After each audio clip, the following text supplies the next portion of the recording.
This is a steal for the Los Angeles Lakers as the trade deadline has officially passed. The Lakers are now looking to make more moves in the buyout market. And we have some new reports and rumors circulating surrounding a 3-and-D wing. We're going to break down these reports and discuss what it means going forward as the Lakers prepare for what is going to be a very interesting next few days in the buyout market. But before we get into that, folks, we are getting extremely close to 10,000 subscribers. Shout out to each and every one of you who have been supporting the channel. We were live during the trade deadline. Shout out to each and every one of you there. If you want to help us towards a goal of 10,000 subscribers, the goal is to hit 10K before Luka Doncic's debut on Saturday, and we're getting very close. We might hit it before the end of today or the end of tomorrow. Make sure to hit the subscribe button. We'll also have a video tonight following the game, so it's going to be very interesting. Lakers obviously going up against a very depleted Golden State Warriors team. But ladies and gentlemen, reports are flying. There's a bunch of things going on surrounding the Los Angeles Lakers and the buyout market. Now, I'm going to be going into a couple of reports that have flown a perfect target for the Lakers, as well as who the Lakers can actually sign. Because there's a lot of misconceptions going on regarding the first apron team, second apron team. We're going to go over all that today.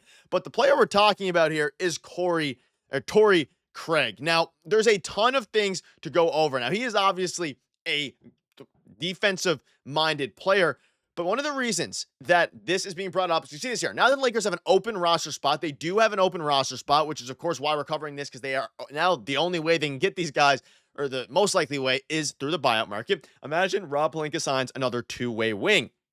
Now you're thinking, what two-way wings are available? You have guys like Bruce Brown. However, unless the Lakers do some crazy things by waiving Maxi Kleber, they're not going to be able to get Bruce Brown because he makes a $12.8 million mid-level exception. All that stuff, right? We'll cover that later. However, the Lakers can pursue a guy that is under a minimum contract, i.e. Tory Craig. You see this here. The Bulls have waived Tory Craig, Chris Duarte as part of the Zach LaVine trade. Chicago Bulls waived Tory Craig and Chris Duarte to make room to acquire Zach Collins, Trey Jones, and Kevin Huerter, and finalize the three-team trade involving Zach LaVine and De'Aaron Fox. Craig averaged 6.9 points and 2.8 rebounds a game in 9 games this season. Duarte obviously has fallen off a little bit there. So, a few different things to go over here. One, given the fact that Tory Craig is available, there were times where Lakers fans and fans across the NBA were willing to give up assets for Tory Craig. There was a time where people were saying, hey, Rob Pelinka, go ahead and give up assets for Tory Craig.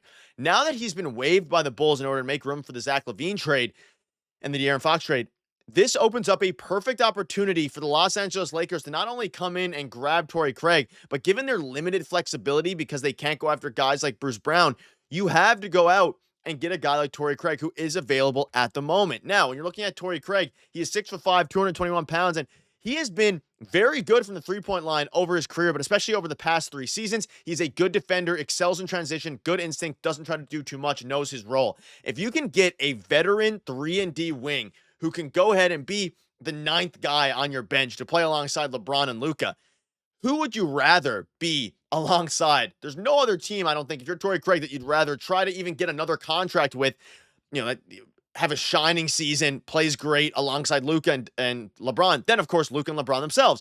They're going to be able to facilitate, open up Tory Craig. And I'm not saying that this move would, I'm not even saying Tory Craig would be an impactful player every single night for the Los Angeles Lakers. But on nights where Jared Vanderbilt's in foul trouble, Gabe Vincent's in foul trouble, even just if you want to be a bit more physical, you can get a guy like Tory Craig, have him at the end of your bench, kind of be that 8th or 9th man.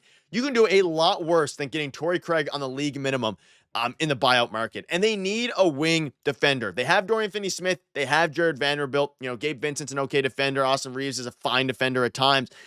You have to go ahead. This would be a perfect fit for Los Angeles Lakers. And I'm seeing a bunch of people online, debating, saying he's washed, he's old. You're talking about a buyout candidate here. There's not many players that you can, picture getting in the buyout market that are much better fit. That's a much better fit than Tory Craig. You look at their roster and their trade assets right now. Now, again, the trade deadline is over, so these trade assets won't matter for the rest of this season. But let's say you assume you have a starting lineup with Luka Doncic, Austin Reaves, LeBron, Rui, and Mark Williams, which I think will be the starting lineup tonight and Saturday, of course.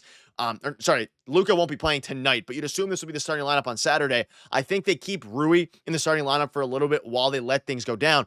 But regarding the reserves and the bench players, if you can put in, Maxi Kleber's hurt, he's out for the season. If you can put in a guy like Tory Craig and have him kind of towards the end of the bench there, that would be an absolutely perfect fit. Now, as I alluded to earlier, you can see in the top right there the apron rules. They cannot acquire a player using more than 100% of the traded player exception. That doesn't matter because trade deadline's over. The aggregate salaries doesn't matter because trade deadline's over. The third part here, cannot sign a player waived that had a pre-existing salary of $12.8 million. Bruce Brown's obviously making, I believe, 17 or 18 million. So the Lakers cannot go after the buyout guys who have pretty high existing salaries. But what they can do is go after the league minimum players like Tory Craig. Now, looking at his stats this season, he's averaging basically 7 points a game, 3 rebounds, shooting 42.9% from 3 in 9 games. A very small sample size. But if you go back to last season, very similar stats. He has been a very good three-point shooter his entire career. He is a career 35.5% three-point shooter.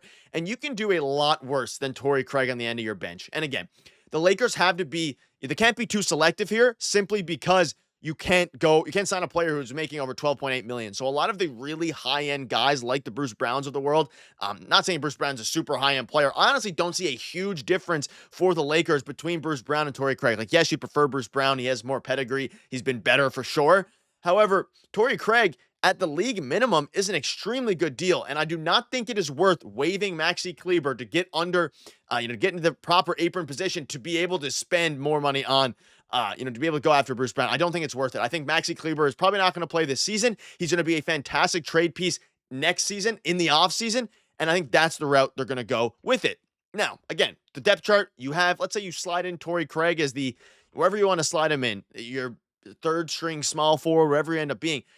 He can play alongside LeBron. I'm sure LeBron and Luka Doncic love to have a guy like him, a veteran on this team, to help man that bench unit at times, help bring some physicality, some 3-and-D. And regarding the new CBA rule, you can see here, it's a gift that keeps on giving. But for example, a player like Dennis Schroeder, who's making $13 million, cannot sign with the team above the first apron. Similarly, Bruce Brown, who has long been a trade target for the Lakers, and was reportedly first part of the Brandon Ingram trade to the Raptors, also falls in that category with a contract of $23 million this year. As things stand ahead of the deadline's now over now. They are $6.9 million over the first apron. There's a small possibility they look to shed some salary to open up the signing of someone like Brown. So they would need to shed $6.9 million to get under the first apron, which would allow them to, of course, then sign a guy like Bruce Brown, who's making $23 million this year. I said 17 to 18 million, $23 million this year because the Raptors picked up the second year of his player option following the trade, the Pascal Siakam trade, where they got him from Indiana. So if you didn't understand like the rules or you weren't fully familiar on why you can't sign Bruce Brown, that's basically the reason, because they're above the first apron. Now, as you start to look at what the Lakers can do here, I love Tory Craig. And let me know down below, is Tory Craig a player you want to see on the Los Angeles Lakers? Is it going to be a groundbreaking move? Absolutely not. Would it be a bit of a steal at the league minimum?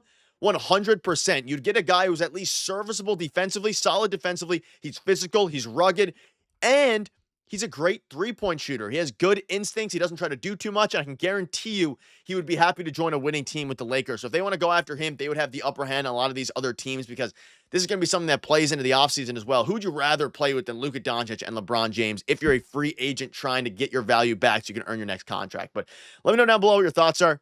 Do you want to see Tory Craig on the league minimum? I think it would be an absolutely fantastic fit. We'll keep you up to date with all the latest news. So make sure to hit the subscribe button. Thank you guys for watching. Cheers.